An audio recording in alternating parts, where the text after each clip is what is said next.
আর কে দে চৌধুরীর যে অর্ডারটা, সেই অর্ডার মনে কি ওই 13,000 যে অশিক্ষক পদ যেটা সৃষ্টি হয়েছিল সেটা এবলিশ হয়েছে? কারণ বিরোধী দলনেতা বারবার পরামর্শ দিচ্ছে রাজ্য সরকারকে ওই পদে যেন 10,323-কে অ্যাবজর্ব করা হয়।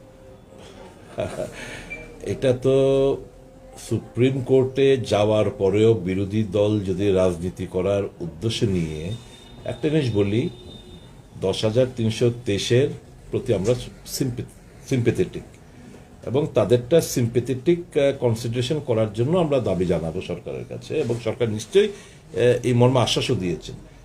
There is no legal locus standi তাদেরকে তাদের অবস্থানটাকে মজবুত করতে পারে কোনো আইনি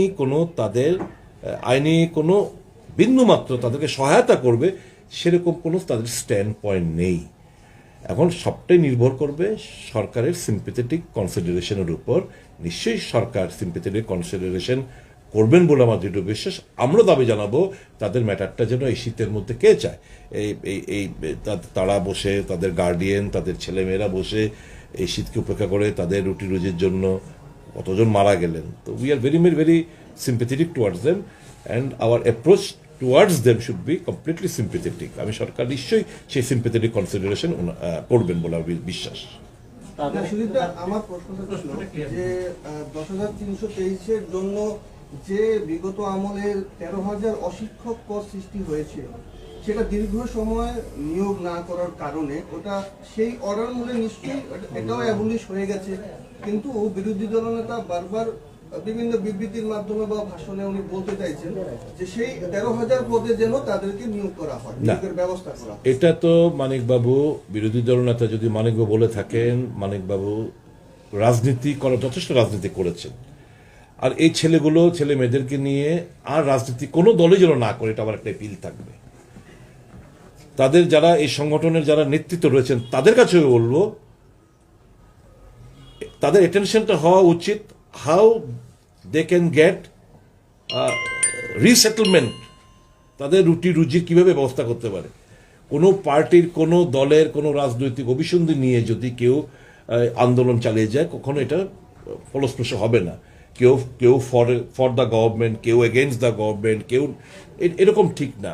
এজেন্ডা যে আমরা যারা চাকরি পেল না তারা তাদের লাইফটাকে একদিকে মোল্ড করেছে, হতে পারে। এবং হাইকোর্ট, সুপ্রিম কোর্ট এমপ্লয়মেন্ট পলিসিটাকে টার্ন ডাউন করে দিয়েছে এবং যার প্রেক্ষিতে চাকরিগুলো গেছে। এখন এই যে 13,000 অশিক্ষক পদ কথাটা বলছেন আপনি, it was challenged before the supreme court. Supreme court তো এই পদ মানে এটাকে তো তারপরে সরকারকে এফিডেভিট উইথড্র করতে হয়েছে, চিফ সেক্রেটারি স্ট্রিকচার খেয়েছে। তো এখন এই পদগুলো নির্বাচনী বৈতরণী পার হওয়ার জন্য ওনারা করেছেন, তাদের সর্বনাশটা ডেকে এনেছেন। হাইকোর্টের অর্ডার সিঙ্গেল বেঞ্চের বাদ দিন, ডিভিশন বেঞ্চও যে অর্ডারটা দিয়েছিল এটাও যদি সুপ্রিম কোর্টে না গিয়ে এটাও যদি ইমপ্লিমেন্ট করতো, আজকে এই প্যারাশনটা এদের ভোগ পোহাতে হতো না। সমস্ত দরজা বন্ধ করে দিয়ে এসে আবার একটা, যেদিন আপনারা মনে আছে নিশ্চয়ই, যেদিন এই 13,000, 12,000 প্লাস 1,000 তারা যেদিন ঘোষণা করলো সেদিনকে আমরাও প্রেসমিট করে বলছিলাম আরেকটা নোংরা খেলার সম্মুখীন হতে হচ্ছে এই 10,323-দের। Intentionally just to sell the election board, নির্বাচনী বৈতরণী পার হওয়ার লক্ষ্যেই এই কাজগুলো করা হয়েছিল। এর কোনো ভ্যালিডিটি ছিল না, এর কোনো, এবং আইনের দরজাটা আপনারা জানেন supreme court what verdict they have placed regarding this 13,000 যে পোস্টগুলো ক্রিয়েশন করা হয়েছিল, কি অর্ডার দিয়েছে, কি তাদের ওপিনিয়ন, সমস্ত কিছু আপনারা দেখেছেন। এভাবে হয় না। কনস্টিটিউশনের আর্টিকেল 16-কে ভায়োলেট করে ইউ হ্যাভ আপনি যে নিয়োগ নীতি বের করেছেন একটা পার্টিকুলার একটা লোকদের পাইয়ে দেওয়ার জন্য, you have violated the article 16 of the constitution, and a result supreme court very much এই যে গভর্নমেন্টের যে এই স্টেপকে খণ্ডন করেছেন, তিরস্কৃত করেছেন, এবং chief secretary contempt of court face করতে হয়েছিল। তারপর গিয়ে এফিডেভিটটা তারা তুলতে হয়েছে। আপনারা এই ঘটনাগুলো আপনাদের জানা। এখন মানিকবাবু পেটে এদের খিদে, 10,323-এর খুব বাজে অবস্থা। 80% of them are starving. I know that. One should not see who is left, who is right, who is middle. Sympathetic consideration নিশ্চয়ই সরকার করবে বলে আমার বিশ্বাস। মুখ্যমন্ত্রী আশ্বাসও দিয়েছেন, শিক্ষামন্ত্রী বলতে শুনেছি। Let us have some hope and faith on them, and I believe this government, my government, will leave no stone unturned. তাদেরকে মুখে হাসি ফেরাতে they will leave no stone unturned. We want that there should be an amicable settlement at the earliest. দাদা, আপনারা বিরোধিতা থাকাকালীন বিভিন্ন সময় ডিমান্ড করেছিলেন ফিক্সড পেতে যে নিয়োগ হচ্ছে, এই সম্পর্কে আপনাদের আজকের অবস্থানটা? দেখুন, আমরা আগে যে অবস্থান ছিল, আমি সরকারের বিধায়ক হয়েও আউটসোর্সিং এর বিরোধিতা আমি ফ্লোর অফ দ্য হাউস অ্যাসেম্বলির মধ্যে দাঁড়িয়ে করেছি, আপনারা সবাই জানেন। আজও বলছি, outsourcing is not the way out. আমাদের হাতে খেলে হবে না, আইএস অফিসারদের হাতে চললে হবে না। আমার রাজ্যের সন্তানদের, আমার রাজ্যের যুবকদের, we have to find out the ways and means. তো আমাদের যে স্ট্যান্ড আগে ছিল যে যারা ফিক্সড পেতে একটা কনসিডারেবল টাইম পরে তাদেরকে রেগুলার করার, নিশ্চয়ই we stick to that stand.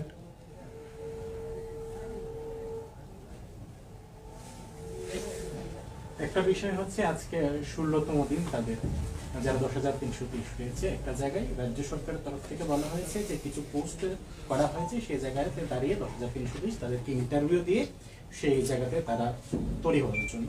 কিন্তু 10,330-এর তরফ থেকে বলা হয়েছে যে কোনো ইন্টারভিউ দিতে তারা প্রস্তুত, সেই জায়গাতে দাঁড়িয়ে তাদের স্থায়ী চাকরির সমাধান করার জন্য। সেই জায়গাটা কিভাবে দেখছে? না, আমার কাছে যা আমি যতটুকু খবর পেয়েছি লোক মারফত, বিভিন্ন সোর্স মারফত, তারা বোধহয় লিখিত পরীক্ষা, হয় লিখিত পরীক্ষা নাও, নয় তোমরা ওয়াক ইন ইন্টারভিউ তো করে বলে ডিমান্ড করছে। এখন ওদের একটা এপ্রিহেনশন, এবং রাইটলি হয়তো হতে পারে, যে এই যে 15 নম্বর রাখা হলো লিখিত পরীক্ষার পরে, 15 নম্বর রাখা হয়েছে, এই 15 নম্বর যারা সরকারপন্থী, আমি জানি না তারা কিভাবে বলে কে সরকারপন্থী, তাদেরকে দেওয়ার জন্য 15 নম্বর রাখা হয়েছে।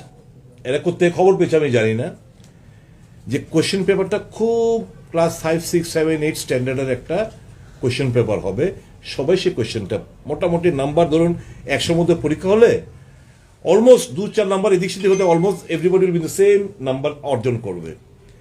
তো তাদের এই প্রেম, ওই যে 15 নম্বর রাখা হয়েছে, সেই 15 নম্বর দিয়েই যারা 10,323-এর মধ্যে যারা সরকারপন্থী তাদেরকে মতো পাইয়ে দেবে, এরকম একটা আমার কাছে যতটুকু খবর এসেছে। I might be wrong, I stand two B corrected if I am রং। তো এই ডিমান্ড হতে পারে, এদের মনের যেই একটা অবিশ্বাস জন্মেছে, এইসব তারা যদি এটা বলে থাকে, ডিমান্ড করে থাকে যে 15 নাম্বারসটা তুলে দাও, let the examination be held completely either written, হবে। সরকার তো না মানার কোনো কারণ নেই, নিশ্চয়ই সরকার মানবে তাদের এই ডিমান্ড। তো আমার একটা এপিল থাকবে 10,323-এর কাছে, have faith upon the government. নিশ্চয়ই ওনারা, যেহেতু মুখ্যমন্ত্রী বলেছেন 2 মাসের মধ্যেই একটা কিছু একটা রাস্তা বেরোবে, ঠিক আছে, 2 মাস পার হয়ে গেছে, এটা ঠিক, কিন্তু সরকারের একটা মোটিভ রয়েছে তাদেরকে কিছু একটা করার। Have faith upon the government, একটু অপেক্ষা করুন। আমরা জানি পেটে খিদে থাকলে কে অপেক্ষা করতে চায়, আন্দোলনের রাইট এভরিবডির রয়েছে, তবে এই কষ্ট পাচ্ছে ওনারা। আমারও দাবি থাকবে ওনাদের কাছে। আজকে তো প্রায় 17-18তম দিন চলছে। You have made your point. শিক্ষক আন্দোলন এতদিন এ রাজ্যে টানা, আগে বোধহয় 16 দিন না কদিন ছিল, এটাও বোধহয় এদের ভেঙেছে রেকর্ড। তো ইনাফ, আপনারা এখন ঠান্ডার মধ্যে কষ্ট না পেয়ে আপনারা বাড়ি ঘরে যান, সরকারের উপরে একটু আস্থা রাখুন। দেখুন না সরকার কি করে। You have got every right to agitate. তারপর আমি বলে কষ্ট না পেয়ে আন্দোলনটা আস্তে আস্তে গুটিয়ে নিন, গুটিয়ে নিয়ে সরকার উপর আস্থা রেখে একটু অপেক্ষা করুন, দেখুন না সরকার কোন দিকে কি করতে চাইছে। নিশ্চয়ই আমার তো বিশ্বাস, আমার সরকারের উপর আমার কনফিডেন্ট যে সরকার will find out a way out and there will be an amicable solution for 10-3-2-3। Sir একটা কোশ্চেন ছিল আমার স্যার, 10,323 জন কর্মী। সরকার বলেছে ইন্টারভিউতে যাতে আবার যোগদান করেন ওনারা, ইন্টারভিউর মাধ্যমে যাতে ওনারা যাতে আবার ফেস করেন। তো ওনাদের বক্তব্য হচ্ছে যে সরকারের কাছে আমাদের যাবতীয় ডকুমেন্ট জমা রয়েছে, তাহলে এই জায়গায় সরকার কি দ্বিচারিতা মনোভাব পোষণ করছেন না? আমাদের সব ডকুমেন্ট আপনাদের কাছে রয়েছে, আমরা যদি ডকুমেন্ট না পাই, অরিজিনাল ডকুমেন্ট না পাই, তাহলে আমরা ইন্টারভিউতে কিভাবে ফেস করব? 1 নম্বর পয়েন্ট। না, না, না। আর 2 নম্বর পয়েন্ট আমি বলে দিচ্ছি আপনাকে যে আমাদের হাতে কোনো ধরনের টার্মিনেশন লেটার এখনো পর্যন্ত আমরা পাইনি, তাহলে আমরা সামনের দিকে কিভাবে ইন্টারভিউ ফেস করব জানতে চাইবো স্যার। এগুলো termination letter, supreme court has upheld the verdict of the High Court, and High Court ওই তারিখ অবধি, তারিখটা আমার ঠিক খেয়াল নেই, 31 মার্চ বোধ হয় না কি যেন ছিল, এরপর আর চাকরি থাকবে না পরিষ্কার বলা হয়ে গেছে। এখন টার্মিনেশন এত লোকে টার্মিনেশন লেটার পায়নি বলে still there in the job, এই ধারণা থাকাটাও ভুল এদের। আর হচ্ছে আমাদের কাগজ সরকারের কাছে আছে। আমি একটা দপ্তরে ইন্টারভিউ একবার দিলাম, আমি কাগজ সব দিলাম, আমি পাইনি, তা আমি বলবো নেক্সট ইন্টারভিউর সময় আমার সরকারের কাছে তো আমার কাগজ দেয়াই আছে, ওটাই সাফিসিয়েন্ট। এটা ঠিক না, এটা ঠিক না। আবেগ থেকে বলছেন ওনারা, রাগের থেকে, অভিমান থেকে বলছেন। ওনাদের কাছে বলবো সরকার যেভাবে তাদেরকে বলে, just to act in that line, to have confidence upon the government. নিশ্চয়ই আমাদের নির্বাচনের আগেও প্রতিশ্রুতি ছিল, হেমন্তবাবু এসেছেন, সুনীল দেওধর এসেছেন মঞ্চের মধ্যে, অমিত শাহজি বলেছেন, আমরা বিভিন্ন সময় আমরা বলেছি। আমাদের এগুলো স্মরণ রাখতে হবে, আমাদের এগুলো স্মরণ রেখে আমাদেরকে পথ চলা আমাদের চলতে হবে। We are sympathetic towards them, and আমাদের প্রতিশ্রুতি ছিল যে আমরা সিম্পেথেটিক কনসিডারেশন করব। তো নিশ্চয়ই সরকার সিম্পেথেটিক কনসিডারেশন করবে বলে আমার দৃঢ় বিশ্বাস। এদেরকে বলবো আস্থা রাখুন সরকারের উপর।